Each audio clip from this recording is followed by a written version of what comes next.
Hi, I'm Dr. Avanti Singh. In over 20 years of practicing both Western medicine and Eastern healing traditions, the most important thing that I've learned is that healing is a journey we take together.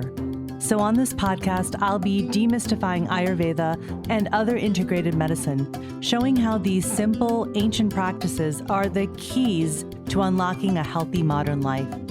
We are all healing catalysts because healing starts within. It starts with you, and it starts right now. This is a Soulfire production. Episode number 117. If you're ready to be inspired, challenged, and changed, you are going to love this episode of the Healing Catalyst podcast. Welcome back, my beautiful friends. I'm coming to you this week from Hawaii on the island of Kauai, where I've been soaking in the beauty of my family and nature. Last week was a whirlwind of work, finalizing the edits of my book and catching up on all the stuff of life. But this week, I'm taking some time to rest, regulate, and reset my nervous system. I'm allowing myself to slow down, breathe a little deeper, and absorb the healing energy of this magical island. From the cleansing beaches and the ocean to the energizing sunrises and the spectacular sunsets, I'm always so amazed at the colors of nature. And you know, it's during moments like these that I realize the depth of anxiety and suppressed emotions that I've been carrying in my body for the last year, which actually serves as a profound backdrop for today's episode, where we explore the transformative power of mental health advocacy with Christopher LeMark. Christopher is a community passionate organizer and the founder of Coffee, Hip Hop, and Mental Health, a Chicago-based 501c3 charitable organization that provides free individual and group therapy to those facing financial barriers, particularly in Black neighborhoods. His donation-based coffee shop model, which is genius, funds the program, builds community, and is a space of refuge for those in need of support.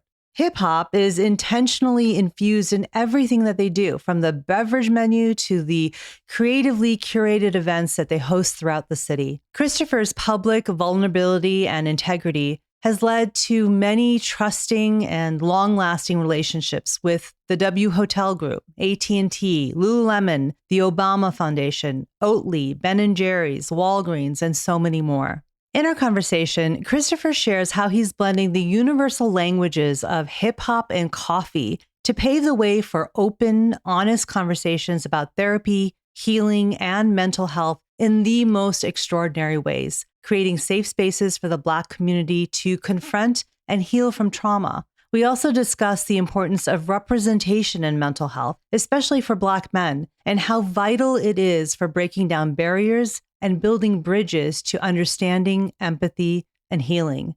You know, this conversation is more than just a podcast episode. It's an invitation to be inspired, challenged, and perhaps even changed. For me personally, this discussion with Christopher was not just informative, it was transformative. Because when we really listen to the voices of those working in the community, we're not just learning about the complexities of the issues, they're teaching us how to be part of the solution. I am so honored to share my conversation with Christopher LeMark about the importance of growing human intelligence in mental health to serve Black communities and how we all can contribute to a more empathic, inclusive, and healed world. Well, Christopher, it is so wonderful to have you on the podcast. Thank you so much for saying yes, for making time. I know we were just talking a little bit before we hit record, and you were sharing that you don't do these a lot. So I feel extremely honored that you said yes to me. So thank you for doing this. You're very welcome, and gratitude for even wanting to talk to me. That's a blessing for sure. Absolutely. Well, you know, I was sharing with you, I have a lot of ties to the city of Chicago. You are in Chicago as well. It's where you started your whole mission. And I've been here in health and wellness since my early days. I've lived here my whole life, went to college, medical school, worked in public health. So I have a real tie to the work that you're doing. may not be Hmm. direct, but it's indirect. And so for me, this is really, really important to talk to you about the work you're doing. And so we'll get into all the things, but I would love if we could start with a little bit about your journey into mental health advocacy, particularly focusing on communities of color, of the Black community. Absolutely. How did you get into this? You have a beautiful, amazing story. I'd love for you to share it. So Avanti, it's a pretty interesting situation because if you would have told me, I don't know, 6, 7 years ago, even 10, that I would be running a coffee shop, Yeah. which I was never a coffee guy. And then that coffee shop would be the hub or the refuge, if you will, foundation to this mental health organization where we help people grow their mental health, Mhm. right? Because I just wasn't in that space. I didn't understand that. That wasn't a part of the language in our community amongst my friends. Everything was reactive, right? From an emotional Mhm. standpoint, you're surviving. I'm very much someone who lived in poverty. I was probably a what you may consider high alert because my life wasn't the best at all, Mhm. right? Mhm. And then one day in 2018, just everything kind of came to a head. I'm working a dead end job. My credit score is extremely low. I'm pacing 40. And when you look at the childhood trauma, the unresolved childhood trauma, the disappointment, all the grief that we collect over the years, not just loss of loved ones, but Sure. loss of opportunity, you're right. Sit in this coffee shop one day at Millennium uh, Park train station, nestled in the corner of this Starbucks, Yeah. and I just fell apart. A very, very messy cry. And so, if I could put it into context, I think I was thinking about I'm working this BS job. I'm in a relationship. I don't think she liked me, and I don't feel valued. Something I really don't talk about, but that was a lot. That had a lot to do with what was going on in that moment, too.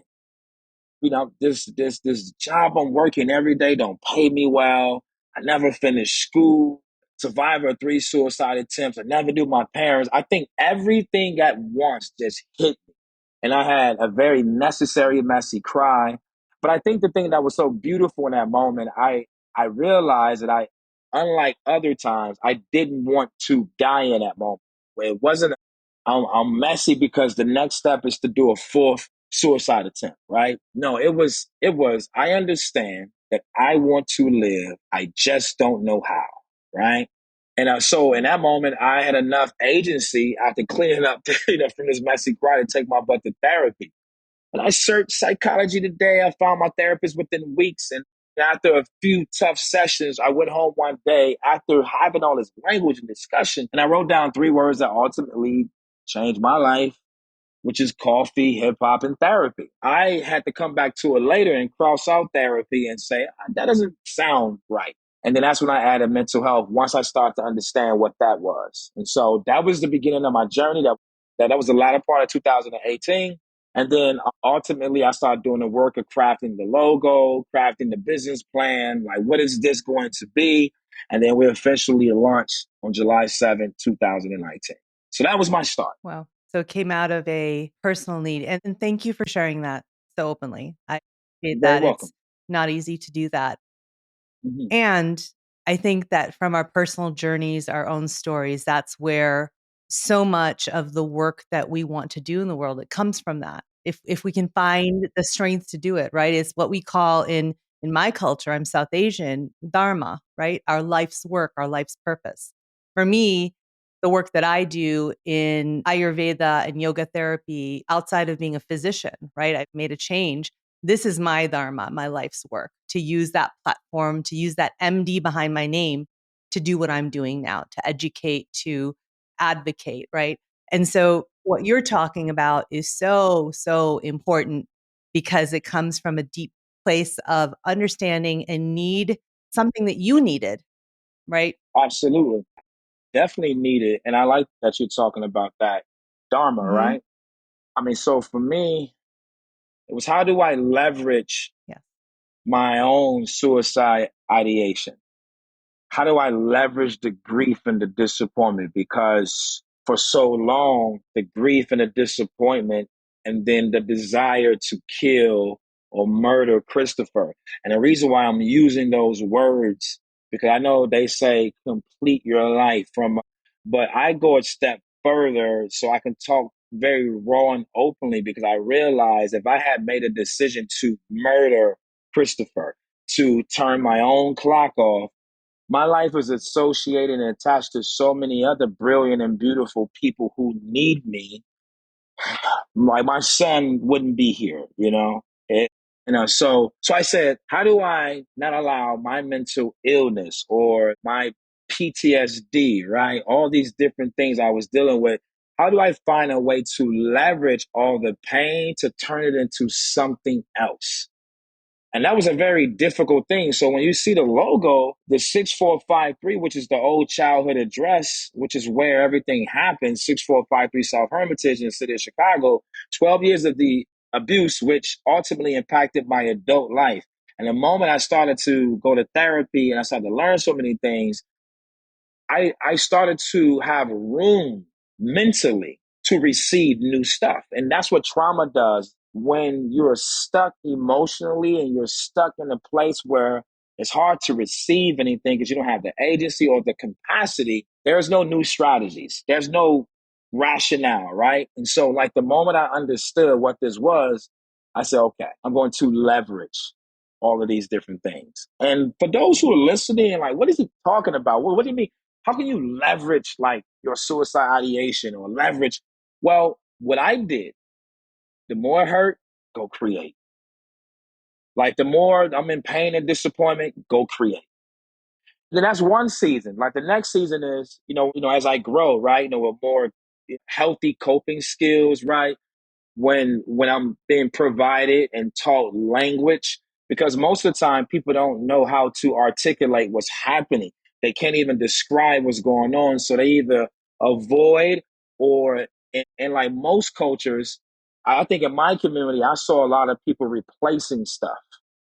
If you lose something, just go get another. But I lost something, but we're taught to just go get another relationship. And you don't even process. And that's what trauma is. It's like unprocessed grief, right? And so the leveraging is let's stop, let's process that it happened, let's feel it deep. Let's not focus on toxic positivity by saying, I'm okay, I'm cool, there's some lessons here. No, that's a loss. And you won't really tap into a significant lesson until you feel that loss. Feel it for what it is. And so I was training myself to say, okay, I'm not gonna let this thing have me. It had me for 40 years. So that's where the leveraging became. Because I said, I'm a mess. I've been a mess for a long time, but I'm still beautiful. That's the duality of life. I'm both messy, Avanti, and I'm still beautiful. So how do I turn this mess into a beautiful message? Yeah. Yeah. But beautiful Right? message. I mean, it's the but and, right?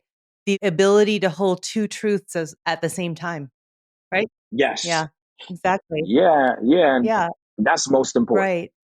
And so you alluded to one thing when you were just talking about, in your community and what you knew, the people that you knew, it was this behavior of replacing things. So I want to dig a little deeper because, we can read all these reports. I've been doing research. I always prepare for my, interviews before I get on the mic with somebody about the specific mental health challenges that face the Black community disproportionately. From your perspective, what are those? Because you're on the ground doing this work, you're experiencing it as well personally.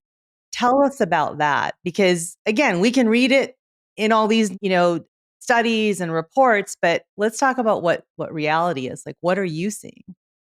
I thought about something like today, and I don't know if I should go deep into it, but I'll paraphrase it, and I think it'd be enough information for you and the audience to articulate or to sort of mind through like what I'm saying. But it's something that there's no report for is something, there are these invisible indicators or these invisible things that are nestled within the Black community that we're all dealing with, and no one sees them but us.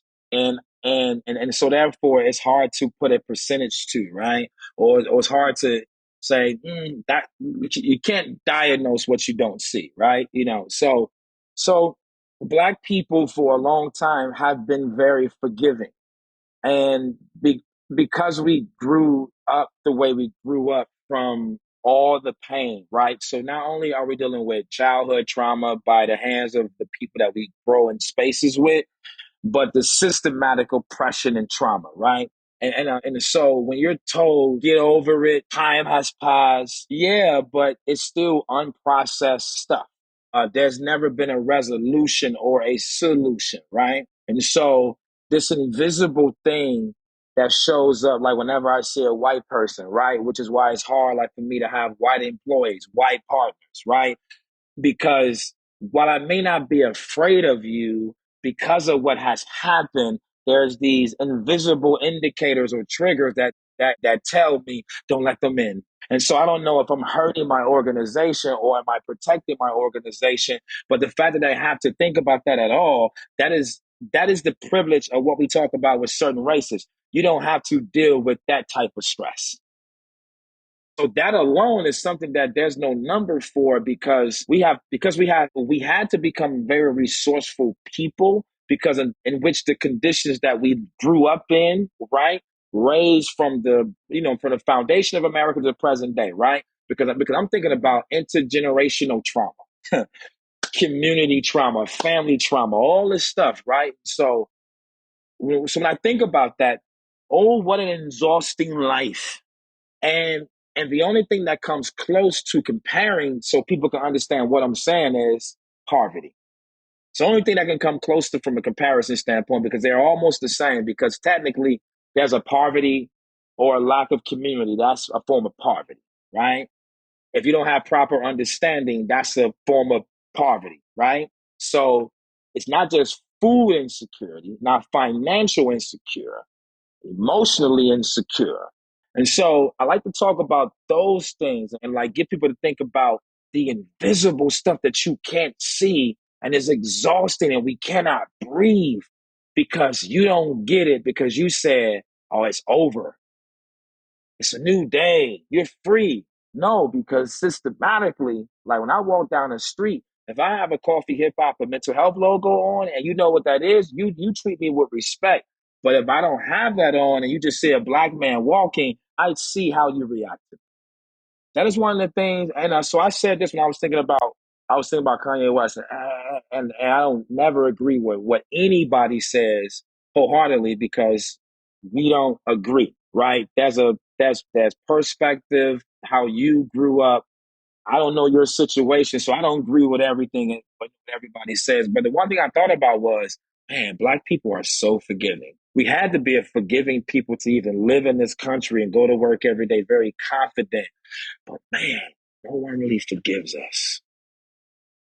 Do you know how exhausting that is? I can only imagine again, you So, know? so I can, yeah, I mean, like, so I can easily tell you what everybody reads. Yeah. Yeah, if you grew up in poverty, there's we already know like what we're lacking in our communities. But let's talk about the thing that you don't know. That is tough. And so running a organization, I am often seen and viewed as the Black man running an organization. I recognize I'm Black. I love the fact that I'm Black. You feel me? I stand by my community, but what I want us to see color, understand, and I don't want us to be passive about it. But someday I just want to be the guy who's doing good by people. And I don't want you to make a decision because of color. And because diversity and inclusion programs and resources and companies wasn't created for Black people, it was created for other races to acknowledge that we need the support. Right? So yeah, and then all the other facts that come with that. So I wanted to talk about that because there's this high level invisible thing that is impacting our lives, and because we don't talk about them, because everybody says that happened 50 years ago. You should be look how far you all have Right. come, but it's the invisible Right. things And what you're getting that at are is root cause. It's about what's Yeah. really underneath when you peel back the layer after the layer after the layer, right? That's what you're talking about. It's what we talk about in Ayurveda as, what is underneath the symptom, right? If you're talking about it from a health perspective, which is a medical perspective, which I'm coming from, right? You can look at a symptom on the surface. What's the cause of the symptom? And you can say, let's throw this at it, let's throw that at it. Let's cure the symptom, right? Let's get rid of the symptom. The problem is that you can get rid of it for a little while by medication, surgery, whatever. That's the Western model that I came from, that I was trained in as a physician, right? The reason I went back to Ayurveda, the healing system of my ancestors, is because we do so much more. It's about prevention. It's about looking at the root cause. Where is it coming from, right? Yes, let's help the person with the acute discomfort that they're in. That is important, absolutely. But we can't stop at that. And that's where Western medicine, from my perspective, goes wrong. That's what's lacking in Western medicine. We got to look at what's underneath it. And that's what I feel like you're sort of alluding to. That's what's coming up for me when you say that. Like, let's look at the invisible stuff that's going on, right? Yeah, I mean, like, absolutely. So we're pacing 5 years. So as of July, Mm-hmm. 7th, 2024, we'll be 5 years. Amazing. And thank you, Congratulations. which is, That's huge. thank you. I can feel every bit of it I'm too. sure you can. So I'm both proud and like, I earned these gray hairs, right?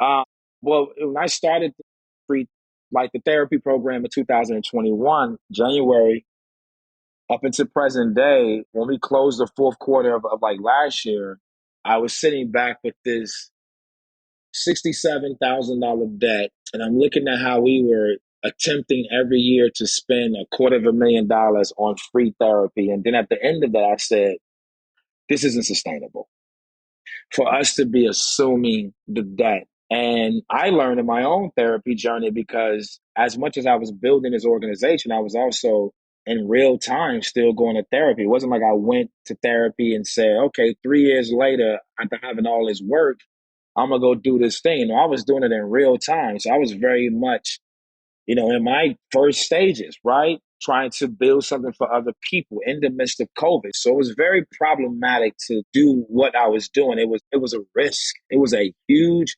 risk, right? And so at the end of last year, I said, you know what? Free isn't sexy. We're giving away all these. We have this beautiful coffee shop. We have prime real estate.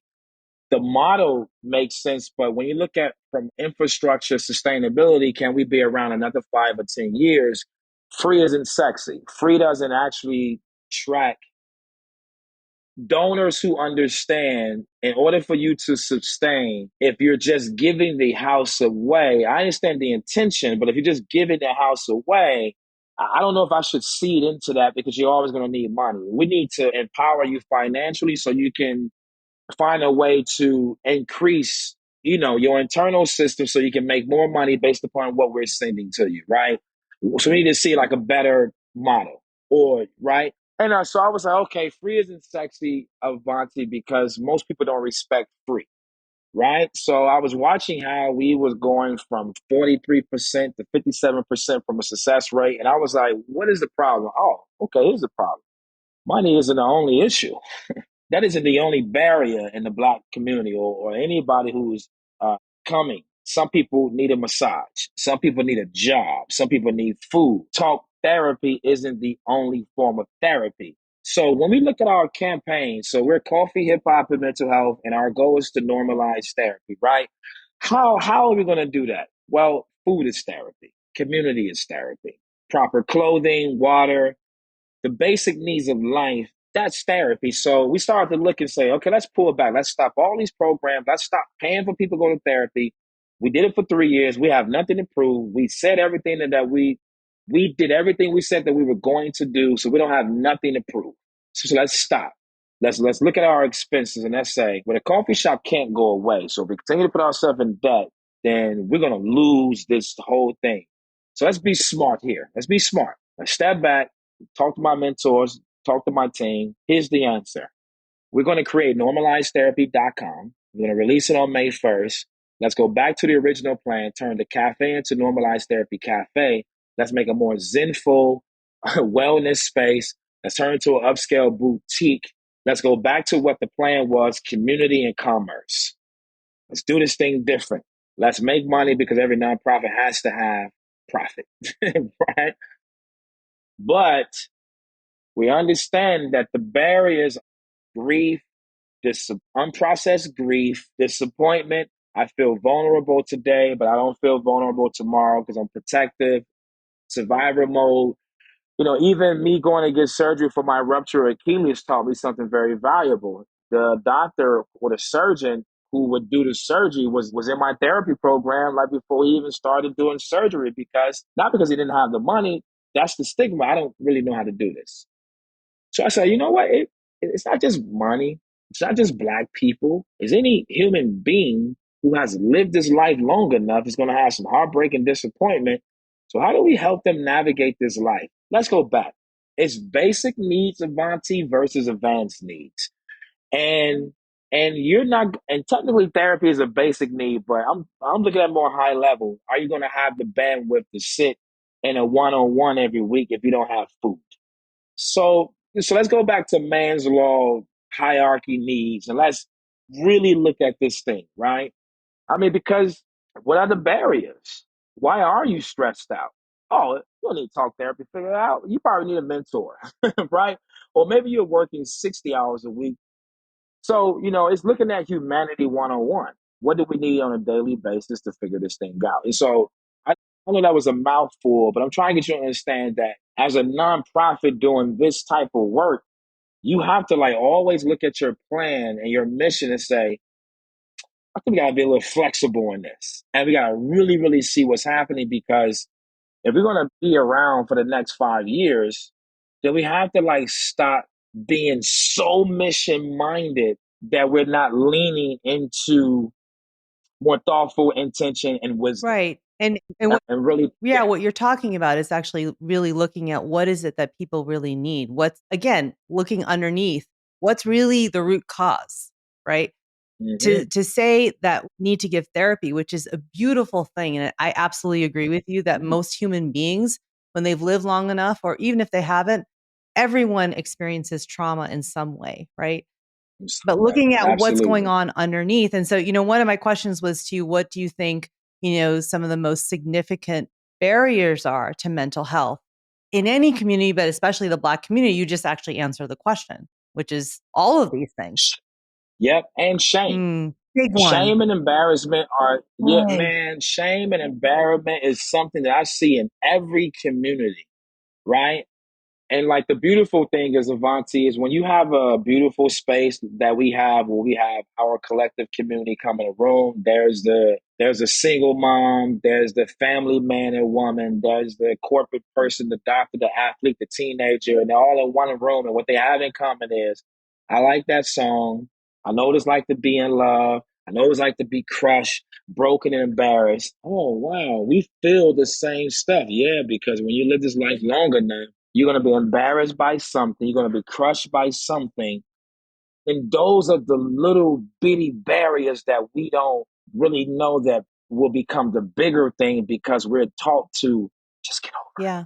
It's over it. being Like, human, right? Those are all the yeah. human emotions that we all feel for different reasons in different ways. You also mentioned something about, people saying, I like that song. So let's just backtrack for a second, because I know we're going to the future of what you're sort of envisioning as sort of how you're going to change things and sort of the next iteration of the work that you're doing. But let's just go backwards for a second. Can you tell me about how you connected this art form of hip hop with coffee and mental health? I know you said you were in a coffee shop, but like, how did you put those things together?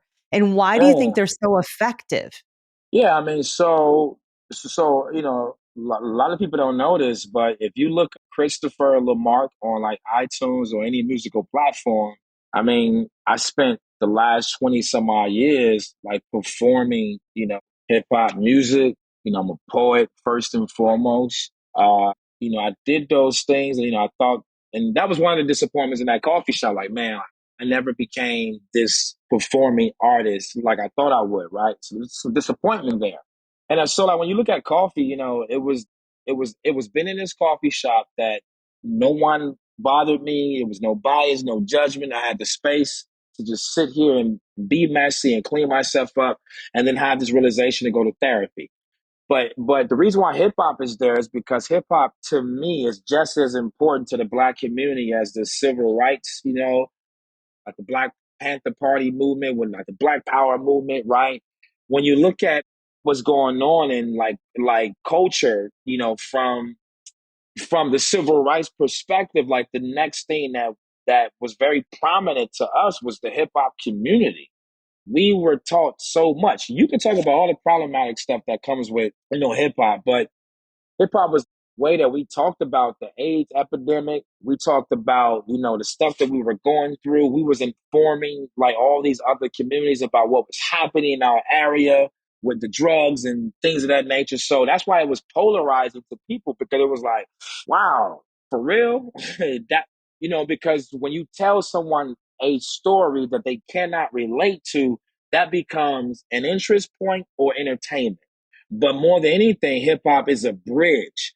It's the way that we use it to connect to our community so we can speak their language, so we can say, hey, I'm meeting you where you are, but let me tell you about this exceptional thing over here called mental health and this counseling community, something I think that you can use, because technically you're using hip hop as a form of therapy if you're an artist.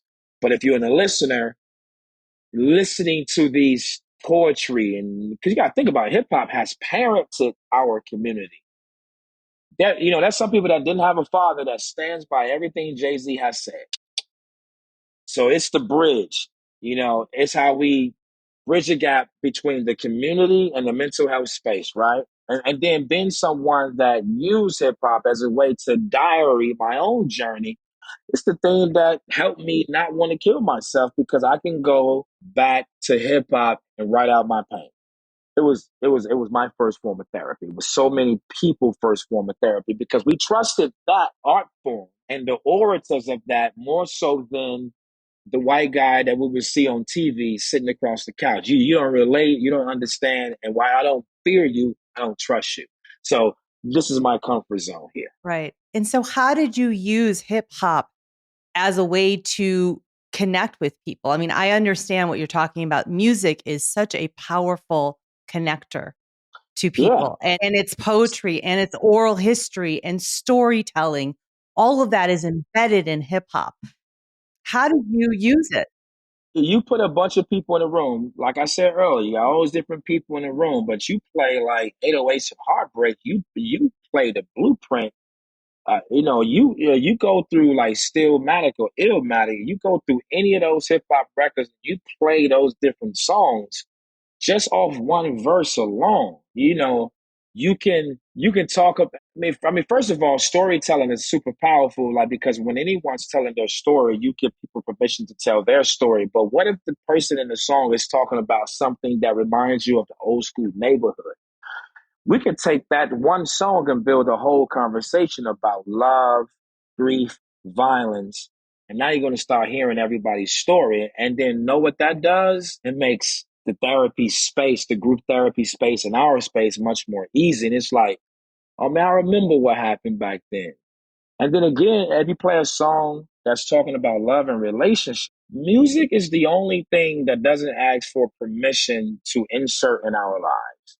Just think about it. That's why we learn music fast, right? So when you look at the psychology and the power of music, when we're all shopping and we don't realize, because we hear that song so much, that we're naturally learning that. So we use that as a guiding point to like start or spark conversation, right? Because it's also an icebreaker. You play the favorite hip hop song, you play Love Yours by J. Cole, and you're like, wow, you know what? There will always be somebody who will be seemingly so more attractive, who will have more opportunity. And that's the beauty about that. Hip hop is so intricate and so smart, so brilliant. You can say a whole lot in a 16 bar verse, which ultimately a hip hop song is anywhere between 2:30 to 3 minutes, and you can relate. Hip hop relates, it connects, it does so much in a 3 minutes than you're doing in your whole life. So we have to leverage that art form. I mean, feel me? And that's how we use it. We like put you in a room, and I can't wait for the conversation that we're gonna have at the end of the month. And then we're gonna talk about the psychology and culture of hip hop. Where did it start? Where are we now? How did it evolve? And how is it impacting our community? When you do that, you get people to look around from an accountability standpoint and say, are we doing okay? Are we okay? Are we communicating okay? Right? Did hip hop go so commercial? Nah, it didn't go so commercial, but corporate just decided like to put money into one particular part of this hip hop culture. Right. And so as much as we're using it, we still have to be responsible with what we're saying and who we're saying Yeah. to. Yeah. And so, this takes me back to my early days in public health when I just graduated from college before I went to medical school. I Okay. was running a program for kids in the DCFS system here in Mhm. Chicago. And we did some projects with a couple of mentors of mine who are in public health here in the city, using music as a way to get kids to open up about sexual health, about sexual protection. That was back in the days when HIV and AIDS was, rampant, huge. That's where I, graduated out of college into that public health dilemma. Oof. And so that was the kind of work we were doing. And we're using music as a way to ice break, to connect with kids who were from all of these different neighborhoods in Chicago. So it just brings me back to that. And so I understand how powerful music is. Can you share a moment, a story when you felt like, oh man, this is working. Like this is having an impact. This Yeah. this Yeah. idea that I had of this coffee shop and hip hop music as a way to connect with people, to understand why they need therapy, why mental health matters. Like, can you Yeah. share a moment when you were like, oh my gosh, this is working. This is it. I have a I have so many stories, so many testimonies. I'm going to share something that happened just this past Saturday, right? And so I kicked off this, we stopped doing all the free therapy stuff, and we were disappointing some people like because they were so used to coming to our space, but we knew that financially like we just had to stop, revamp. And so I said, you know what, our community is asking for therapy, so how can we make it work? So let's bring back something where at least we can get everybody in the room again. And so we said, we're not going to do it after business hours. We'll do it within like like the store hours. And so we did something called Make Room, like the Make Room series, right? Where it's group 18 plus and older. Anybody from that age group can come in. All you gotta do is RSVP. Drinks are included. And essentially, you're having therapy for a price of a cup of coffee, right? But the Make Room series is about addressing the uncomfortable things. We're making room for you to have the uncomfortable discussion. And so there are three E's that we want to focus on: to empower, to encourage, and to educate. That's the new phase because we are learned that in order to grow your mental health, people need to grow their mental, emotional, and social awareness.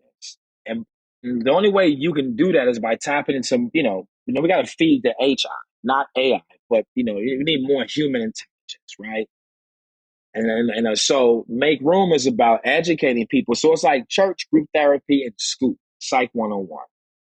And so I'm like, okay, it's back, it's packed, every seat is filled, they're in here, every race. This is beautiful.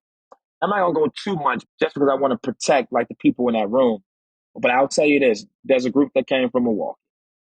I mean, like, first of all, like when you know that somebody is driving from Milwaukee, this isn't the first time. This people are flying from all over the world. And I'm not saying that from an exaggerated tone. I'm saying people literally make plans to come to coffee, hip hop, and mental health.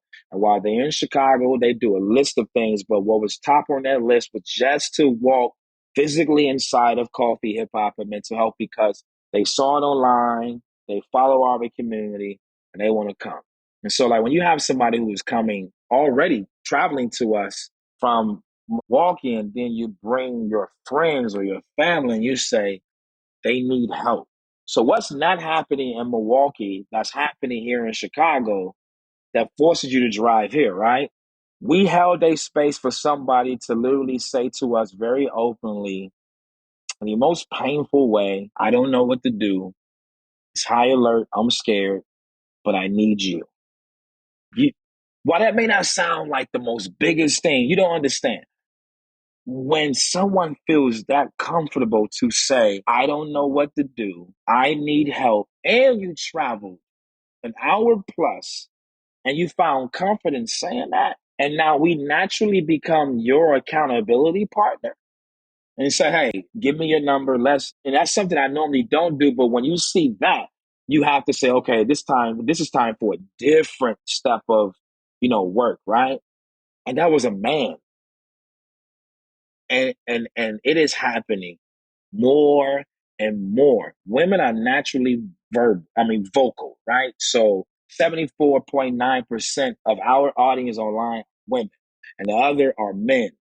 But that number is higher in the last 6 months that men are being more vocal. That is a win. They're asking. It's a huge win. They're saying, as soon as we launch this Make Room series, a black young man messaged me and said, thank you for bringing group therapy. Thank you. He didn't care that there was now a price on it. He didn't care about that. Thank you for making room. You feel me? And that is happening over and over and over again. But it's so much power when a black man. See, a lot of times when you have black organizations that do stuff, we always use the language of black and brown. Nah, nah. While I'm advocating and fighting for all of us, my number one priority and value is to always make room for black people, right? And so when black people are able to say very safe, they can they can feel safe enough to say, I'm broken, I'm lost, I'm hurting, I don't know what to do, but I'm here. Oh my God, that's the first step to healing. To to acknowledge, to own, to accept, to be aware, and to verbalize it. Well, now we can get some work going. So that is a Right. constant testimony. That is constantly happening. Yeah, yeah. Right? That's amazing. That's Yes. incredible. I gotta sit with that because just coming from the healthcare perspective, to have Hmm. anyone in any program, any encounter that you have with another human being say that to you, like brings tears to my eyes because that is the reason we do this work. Absolutely. Right? That's back to that dharma. This is why this is my dharma. This is why this is your dharma, is to have that impact and to have someone say, you are helping me. I'm here to ask for help. I feel safe enough to ask for Yes. help. Oh, like I gotta take, I mean, this brings tears. I mean, yeah. No, you can take a moment while I read because you keep saying Dharma, and I want to make sure. Anytime I hear words, and I heard of this, but I always like to read the definition. So, Dharma denotes behaviors that are considered to be in accord with RTA, the order and custom that makes life and universe possible. This includes duties, rights, laws, conduct, virtues, and a right way of living. The concept is believed to have a trans-temporal validity and it's one of the four. Now, this is a word, Purasarthas. Mhm. What does that mean? It's one of the four. Sometimes it's hard to translate from Sanskrit into English because Hmm. you lose some of the essence, but it's one of the four pursuits in life, virtues in life, Huh. is to pursue your dharma. The other is enjoyment, right? There's four of them, and these and also abundance, right? So I know we're going down a rabbit hole here, but I'm intrigued. So like this is Hindu, right? This is Hinduism. Part of it is Hinduism, but mostly it's a philosophy. It's Vedic philosophy that comes from South Asia, from India specifically. I So like it's it. not necessarily religious, it's a philosophy, a way of life. So it's righteousness, moral values. And if you say artha, then that's prosperity, economic Yeah. values, Yes. comma, pleasure, love, psychological values, and then like the moksha is Moksha, liberation, moksha. liberation, Okay, moksha. liberation, moksha. Thank you. Mhm. Liberation, spiritual values, self actualization, which is Yes. everything that we're doing. Mindful, Yes. mindful. Yes.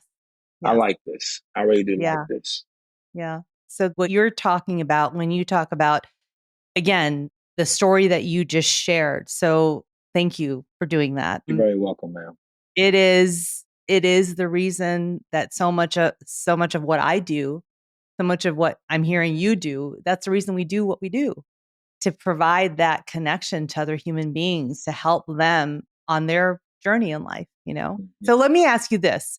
I want to turn to sort of mental health professionals, like sort of the advocacy. And what do you feel is the importance of representation in mental health? Because I think a little bit of what we're talking about also is that, when you create this space for people to feel safe, right? Yes. That's about who's in the room and who has created the room, right? Yes. Talk to me about that, because that's a big issue in this country. My son is a clinical therapist and he works with the LGBTQ plus community. And this is something we're talking about all the time. But tell me about it feels like a representation in mental health. So I believe it's massive, right? I mean, because by me working in this space, 95% of the people I deal with when it comes to mental health professionals are women.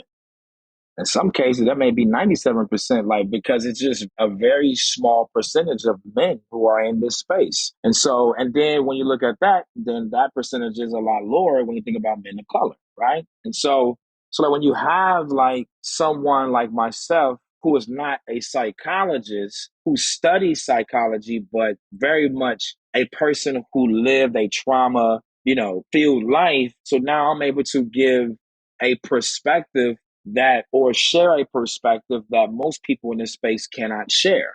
So not only if it's representation because a black man, which is huge considering like the stigma associated with our community, we don't talk about our feelings or our emotions. So to be someone who has grown into this social, emotional, like intelligence, if you will, which is something that our community, like you don't see that, like you don't hear it. It's not a part of our conversation. That's huge, right? Because what it does now, it has given so many black men, women, and children permission to say, oh, I'm gonna go get some help. And then if you are white or you're Hispanic or you're any other culture and you have looked at the black community one way and you're like, oh, black men are intelligent. Black men are emotional. Black men are not just rap videos. Black men are not just right. And so it's like, oh, now they're looking and turning their biases away. So representation, what's being shared, because I can walk around every day and say I represent mental health, right? But it's all about what's coming out of our mouth and what we're doing too. So it's representation and its mission. It's huge. It's so huge because it breaks down barriers, the invisible barriers, right?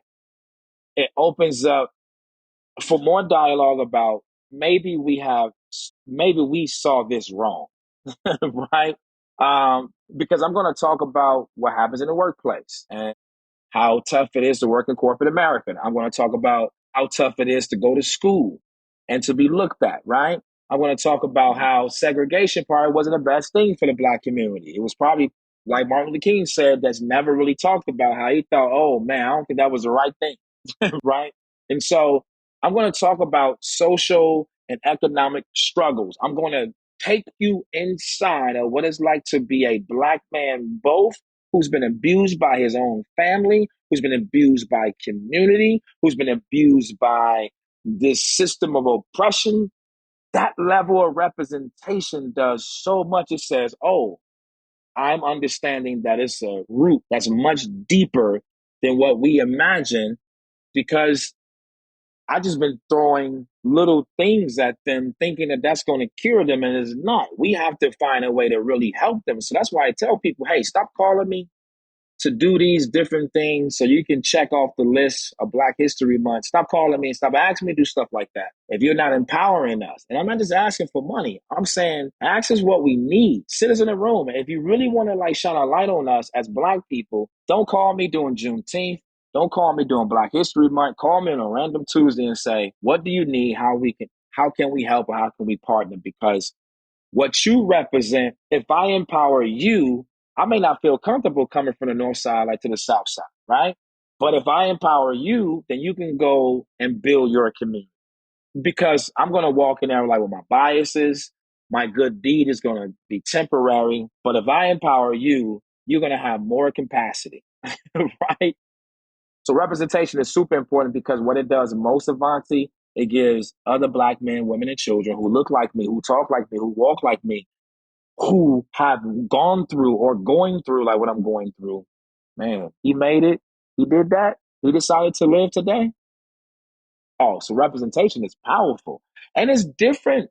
While it's powerful for a black woman to do the work that I'm doing, women are already talking about their stuff. Black women already hold spaces. I'm not saying they don't need more of it, but black women show up much different than black men because they also have a little bit, I'm gonna be careful here, but they have a little bit more privilege than black men, like because there isn't safe spaces for black men. Because if a black man run into a middle of the street and scream right now, and maybe he's screaming from grief, but just because how that looks, he would be detained because something violent and volatile has to be wrong here.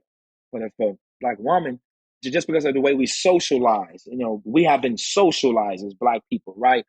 But not only socialized, but women from a society standpoint have always been more coddled, right?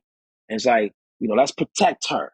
But you a man, like figure it out. Come on, go be strong. So on one hand, we've been socialized, but on the other hand, it's like men and women have been viewed and treated much different. So having a black man in this space talking about the things that no one else would talk about, it gives you both insight, which creates understanding, which hopefully creates empathy. And leads to transformation, right? And you know what? I'm glad you said that because I thought about that. I thought about that word transformation, and I thought about how all of us celebrate so much. But that's no real. It doesn't mean like you can't clap for the small wins, big wins, whatever. But that's why we need more human intelligence because Avanti, there is no true celebration like without transformation. Like when somebody do something big, if it has great impact, something was transformed, which means something exceptional happened. So we all applaud. Yes. But if we did something that somebody else can do and it's gonna be repeated again, like putting a ball in the basket, I mean that's cool, right? But if we empower people, see right now, I understand the convenience of AI. But if we're just making machines smart and we're not helping, because what's missing from mental health is human intelligence. Right. Because if I grow, I have at best a 11th grade education on paper at best.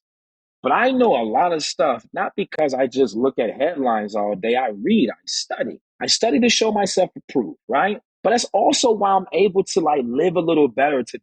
I still think about suicide, but because I'm reading and studying, it's teaching me other ways to cope. When you're downloading exceptional things, it's broadening your perspective. And the only thing that separates Avanti, the average person who goes to school, is the person that says, I'm going to do an exceptional amount of reading and studying. And technically, the only thing that separates two people in class is their memories. When you pass a test, it's because you remembered.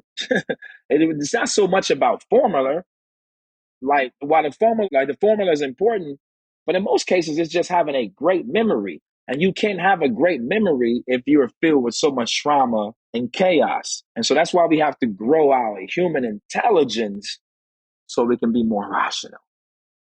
What's missing from mental health, we have to tell people in order to grow your capacity, you have to be smarter. Because here's the difference: you can be intelligent, but being smart tells you to be kind. Right. You can be intelligent, but being smart says, nah, even though there's a flaw there, you still got to be integrous and hold that contract up. Or to be smart, I can't say yes today. And I got to make more room for myself. But there is no being really, really smart. like without growing your human intelligence. So we make sure that we throw that in there because that is something that we're missing from the mental health conversation. We need to educate people. People only know what they know, so they're going to do the same thing over and over again until something else exceptional shows up. People need to be smarter. Yes. Yes. And they need to have the exposure. And what you're doing is you are connecting with them. You're creating that room, that space to connect with people. And it brings down the defenses so that they can actually hear you, that Yes, they can they can be informed because they're able to then hear what you're talking about, to connect with absolutely. it in a different way. Maybe that's what I'm saying. It's not hearing. It's not like people can't hear, but it's more that they can connect with it in a different way. They can be Absolutely. present to it in a different way, right? Absolutely. Yeah. Absolutely. And like in order to be present, gotta be able to navigate. You gotta be able to compartmentalize. And if you are in distress and you're overwhelmed, you Right. can't, everything sits in one space because you don't know what to do with all of it. Mm-hmm. So Mm-hmm. it's so like you actually live and behave. That's why people so like when they look out on the south and west side, there's so much crime. Well, people are in survivor mode and they trying to just get through the day and everybody's reacting, but everybody's responding to all of that that's sitting. Mm-hmm. And we don't know what to do with that. You can't make healthy decisions. Right. Everything is high level emotional Right. response. Right. Right. You're responding to the energy that you're carrying around. That's how you're responding as well. Yeah. Yep. So I want to make sure that I get to this question for you. You know, you mentioned you don't want people just calling you during February, Black History Month, during Yeah. Juneteenth, check off a box to say, yeah, Yeah. I support this. How can anyone who's listening, individuals, organizations, mental health professionals, healthcare professionals, how can they support you, your mission, contribute to it? What do you need? If you are spiritual and you have a relationship with God, pray for us. I mean, because there are some things that are unseen. We don't know what's ahead of us. So even if you have a strategy, you don't have a strategy for the unseen or the unknown, Mhm. right? So if you're spiritual, pray for us. If you have money, well, and you live in the city of Chicago or surrounding states, well, our second annual Black Tie event is coming up. It's called A Night in Green. Starbucks, the same place where I had that very messy meltdown, has given us a very beautiful in-kind donation, which is they give us the big roastery to do the Black Tie event on May 8th. They pay for all the food and they give us this beautiful space to raise money. And our goal is to raise $500,000 so we can have a reserve, so we can put towards our therapy program, so we can sustain as a business model. Because the cafe is used to offset when we're waiting for grants and donation. That's why we built the business, right? And because currency isn't, money is the only form of currency, there are people who are helping us build a library. They're sending us psychology books to the cafe. So when people show up, we can educate them. We can say you can read. Send us some beautiful books. If you want to volunteer, every Friday we have a standing volunteer session where you can show up from 3 to 5 and help us in the cafe. You can do anything to help us. You want to clean, you want to write on cups, whatever, right? We need you in that regard because again, everybody don't have the money, right? But you work for companies that do. Like you can talk to your boss, right? You can spread the word. You can go to social media and share our messages. Those are the ways that you can help. You can come to an event, right? Come to the coffee shop. We're looking to sell 100 cups per day. So while you may not have thousands of dollars, come and buy a few cups a day from us. We make good coffee. It's not just a nonprofit that has coffee. No, we make really good coffee. And so we want people to volunteer in a different way. Volunteer not just your time, volunteer those dollars. It's a tax write off, right? If that's important to you, right? But I'll end on this, in terms of help. Yes, donations are a beautiful thing and we always need it. We always need money, right? We're looking for more therapists because we want to always be HIPAA compliant. We want to protect the people in the room. So we need therapists to volunteer their time in our space. Show up and say, hey, I'm just going to be here in this space because sometimes people come in and want to cry and we don't know what to do if it's a crowd, right? So show up and be in a room. You psych majors, you student therapists, right? The people that may have the capacity. Because here's the deal. Here's why we also can't just do a free therapy program, because if we're telling Black people to come to therapy, they want to sit across somebody that look like them. But most Black therapists don't have the financial capacity to offer pro bono or discounted services, right? And so it's important that, like the people that can do it, show up in those spaces and volunteer that way. Because if I'm going to be put it, I can't continue as we pace in year 5, like to be the only person to champion mental health in my space, because it's not sustainable for me to constantly leverage my own story and to educate. It's not sustainable. So we need people, more ambassadors. So if mental health is a thing for you and you care about people, not about your own stuff, but you care about people, you're a therapist and you want to donate your time once a week for a couple hours, man, and that's going to help us faster because the need is greater and more people are coming. And I don't have it all, right? I leverage my own stuff. Now we need more therapists to show up in a unique way to meet these Mhm. people. So I hope that was enough. Yes, yes. I know a therapist who will be calling you, Yes. my son. Everyone who's listening, we will make sure that we provide links to all of these resources, to Christopher's website, to donate. All of that will be linked in the show notes for you so you can just click and get to where you need to so you can help out in the ways that you can. Absolutely. And normalizedtherapy.com. That's it. But we're looking to launch normalizedtherapy.com. Sorry, Avanti, No, on please. May 1st. But before we do that, everybody go to normalizedtherapy.com. If you're a mental health specialist, a therapist, we're looking to feature you. So we need you all to sign up if you want to help us with this work. Okay? Normalizedtherapy.com. Okay. And so that's what's next. And we're going to be watching what you're doing. I just have one last question for you because I know we are like over our time together, Good. which is something I ask every guest who comes on the podcast. This podcast is called The Healing Catalyst. And so Yes. Love the if I name. offer up if I offer up the phrase to catalyze healing, what comes up for you? Ooh. Personally or in general? Both. I cannot thank coffee enough. Coffee was a catalyst to me because when I decided to go into that coffee shop that day, Avanti, it was because I was pacing 40 and I was working a dead end job and I didn't have enough money to like buy lunch. So I went to the coffee shop to curb my appetite. Boy, did I not know that that day in that coffee shop was going to change my life. So the fact that I became this barista, I own the coffee shop, and that coffee shop is a refuge not only for myself, but for so many people. Coffee has been the catalyst for me. A coffee shop model has been the catalyst.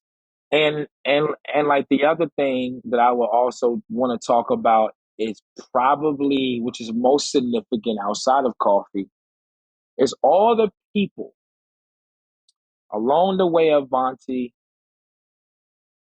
that just helped, that gave me a couch, that gave me food, gave me their car to sleep in because I didn't have room in the house, but I could sleep in their car. The people that gave me money, like to make sure I was eating.